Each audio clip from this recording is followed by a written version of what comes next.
ಮಾಡಿದೆ, ನಾನು ಆ ಸಿನಿಮಾದಲ್ಲಿ ಕೆಲಸ ಮಾಡಿದೆ.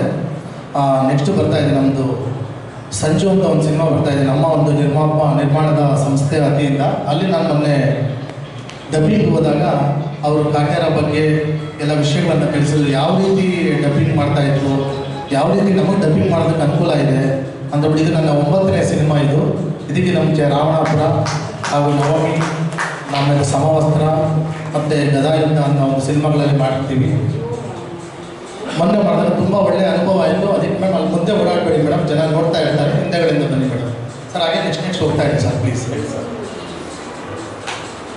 ಇದು ನಾನು ಮೊನ್ನೆ ಸೆಲ್ಫ್ ಡಿಫೆನ್ಸ್ ಸೆಮಿನಾರ್ ತೊಗೊಂಡಿದ್ದೆ. ಯಾಕೆಂದರೆ ಒಬ್ಬ ವ್ಯಕ್ತಿ ಒಂದೇ ವಿಭಾಗದಲ್ಲಿ ಸೇವೆ ಮಾಡೋದು ದೊಡ್ಡ ನಮಗೆ ಸಾಧನೆ ಅಂತ ಅನಿಸಿಲ್ಲ.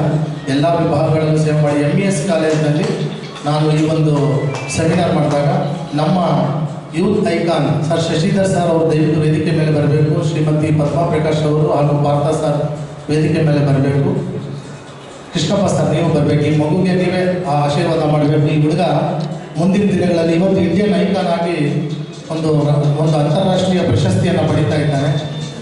ಆ ಒಂದು ಮಗುಗೆ ನಿಮ್ಮ ಆಶೀರ್ವಾದ ತುಂಬ ಮುಖ್ಯ ಆಗುತ್ತೆ. ಏಕೆಂದರೆ ತುಂಬ ಕಷ್ಟಜೀವಿ, ಒಳ್ಳೆ ಹಾಡು ಹೇಳ್ತಾರೆ,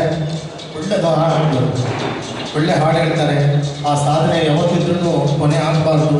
ನಿಮ್ಮ ಸಾಧನೆ ಯಾವತ್ತೂ ಮುಂದುವರಿತಾ ಇರಲಿ. ಯಾಕೆ ನಿಮಗೆ ಕೊನೆ ಕೊಟ್ಟೆ ಅಂತಂದರೆ, ನಿಮ್ಗೆ ನೋಡೋಕ್ಕೆ ಒಬ್ಬೊಬ್ರು ಬರ್ತಾ ಇದ್ದಾರಲ್ಲ, ಅವರೆಲ್ಲ ಗೊತ್ತಾಗಬೇಕು ಚಂದ ನಾವು ಯಾರು, ಅವರು ಅರ್ಹತೆ ಏನಿದೆ ಅಂತ. ನಿಮಗೆ ಶುಭವಾಗಲಿ, ಜಯವಾಗಲಿ. ನಿಮ್ಮ ಸಾಧನೆ ಹೀಗೆ ಮುಂದುವರಿತಾ ಇರಲಿ. ವೇದಿಕೆ ಮೇಲಿನವರೆಲ್ಲ ಹಾಗೆ ಇರಿ. ಈಗ ವಿದ್ಯುತ್ ಚಾಲನೆ ಅಧಿಕೃತವಾಗಿ ಗೀತಲಹರಿ ಸೀಸನ್ 4ನ ಉದ್ಘಾಟನೆ ಸಮಾರಂಭ ನಮ್ಮ ಸಂಸ್ಕೃತಿಯ ಪ್ರಕಾರ ದೀಪವನ್ನು ಬೆಳಗುವುದರ ಮೂಲಕ ಉದ್ಘಾಟನೆ ಮಾಡಬೇಕು ಅಂತ ಶ್ರೀ ಶಶಿಧರ್ ಕೋಟೆ ಅವರನ್ನ ಹಾಗೂ DK ಪ್ರಕಾಶ್ ಭರದ್ವಾಜ್ ಅವರು ಹಾಗೂ ಶ್ರೀಮತಿ ಪ್ರೇಮಾ ಮೇಡಮ್ ಅವರು, ಶ್ರೀಮತಿ ಪದ್ಮಾ ಪ್ರಕಾಶ್ ಅವರು ಉದ್ಘಾಟನೆ ಮಾಡಬೇಕು. ಪಾರ್ಥ ಸಾರನು ನಮ್ಮ ಈ ಒಂದು ಉದ್ಘಾಟನಾ ಸಮಾರಂಭಕ್ಕೆ ಒಂದು ಸಾಕ್ಷಿಯಾಗಿ ನಿಲ್ಲಬೇಕು ಅಂತ ಕೇಳ್ಕೊತಾ ಇದ್ದೀವಿ. ದಯವಿಟ್ಟು ಚಂದನ್ ಕಂಗ್ರಾಚುಲೇಷನ್.